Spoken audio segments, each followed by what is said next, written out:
Ty Oren was in here a little bit ago and he was talking about how he wants to change the culture on special teams. How do you do that?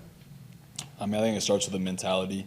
You look at our rankings last year, and they were obviously not good, so there's only way to go is up. I think Mo's kind of bringing that kind of energy as well, you know, that intensity, attention to detail each and every day. And I think it starts with one day at a time, guys like myself and OB, Mason, JK, guys that are vets here, kind of leading on the young guys by example, but then also vocally, getting people fired up. Because especially for a guy in my position, I mean, this is what gave me a job. This was my core job the last 2 years. Got some linebacker last year, but this is what gave me a job. So it's like, help guys realize how important this special teams really is to giving guys opportunities. And it helps the team win ball games too. What's different about having Mo in front of you and Ty? I would say with Mo, that dude is like wired all the time.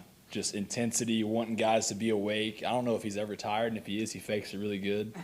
He brings that, and nothing against Sean, because Coach Miniga last year, I mean, he was excited and wanted to have fun with the guys and make us better. But I think Mo brings a little bit different intensity than he did. And I think he's just constantly pushing us each day to kind of reach the level that he knows we're capable of being. You want to play linebacker too, Ty. I mean, how do you balance staying patient with, you know, trying not to press too hard to climb up the depth chart? I would say for me, one thing I've recognized, you know, there's a lot of kind of a mental battle that goes on at this level of play because everyone's good, you know, and everyone comes from getting all the reps in whatever position they played in college, and you're kind of used to that. So coming here, it can be a little humbling. So one thing I recognized in myself was finding where I prioritized. What I found is my priority. And I recognized when I found it in football, I was all over the place. But when I started finding it in Christ, you know, I recognized that he gave me the ability to come out here and play this game. And if I just enjoy what I'm doing, use the abilities I've got, at some point I'm going to have an opportunity. And just taking it one day at a time, one rep at a time, good or bad. If it's bad, find what I can do to fix and learn from it and move on, but don't beat myself up. And if that ends up translating into reps and defense, awesome. I'm going to be the best linebacker I can be for this team. If that translates to me being a backup guy or just a special teamer, I'm gonna wait and keep grinding until my time's called, you know. So I think each and every day it's just a battle to make myself better and help make my teammates better. That way, we're all better at the same time. Iron sharpens iron, kind of thing. Ty, do you think, is that a product of when you coming in as a seventh rounder, or did you have that same kind of perspective on things going back to TCU, high school? Absolutely. My whole history, my whole life has always been about competing. I've never had it easy, you know, which I feel like even being pushed growing up with my dad was. He played at Howard Payne University, and then right now I think that's an NAIA down there in Brownsville, Texas, right? And so for me, I looked up to that, you know, and I wanted to be like him, and he always pushed me to get to this level.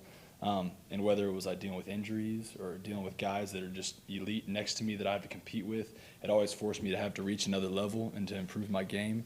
So I feel like that was a big aspect leading into this situation here. It's the same thing. You know, everyone's great, and we're all out here competing for a job. But the biggest thing I recognize in the whole struggle is it's not necessarily about me against you because we're on the same team. You know, I'm trying to make him better, just like him going out and balling makes me better. I was telling OB actually just earlier before he walked in here, I was like, dude, I feel like you've been hitting another level lately. He's been here, this is his fourth season. I was like, you've been hitting another level. I was like, and I freaking love it. Even though we're competing for the same job, it makes me have to become a better player. So I love having seen his success because I know ultimately it's going to make me and the rest of the guys better. You've seen more of Vernon Scott than obviously anyone here. Mm-hmm. If he has to start, if Savage plays in the slot, what makes you think he can be ready for that role? Oh, I think he's ready. We both went through the same thing at TCU under Coach Gary Patterson. We're ready for anything. You know, I feel like it's over there you create this blue-collar mindset of I'm going to find a way to get it done. Perfection is what needs to happen at all times. It's the only thing that matters. In reality, is perfection going to happen all the time? No.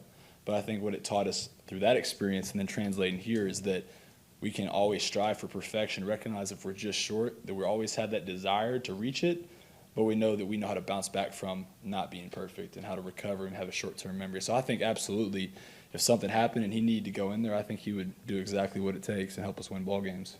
I was thinking last year Vernon was kind of overlooked, and then they got Gaines this year. One, what did you think of what he's sort of brought with you guys this year? And two, just what are your recollections of him at TCU? Talk about Ennis? Yeah, Ennis, sorry. Yeah. Oh, man, Ennis, that dude, if he hadn't had the injuries that he had, I mean, he's a stud. We call him Thump, is his nickname, which Thump, as you can imagine, is coming down hitting people. That dude is just a missile. So I think he brings a lot to the table with his ability. Now it's just, it's all about up here. There's a lot of guys that are athletic like he is, but it's all about, all right, mentally, what can you learn? How can you adapt in the middle of a game, in the middle of a series to make plays? And I think that's something that, the more that you're at this level, you start recognizing and learning how to do that on the fly. I think that's something that once he fully picks that up and he can make that adjustment, he's as athletic as any of them, and he's fully capable of being a really good player in this league.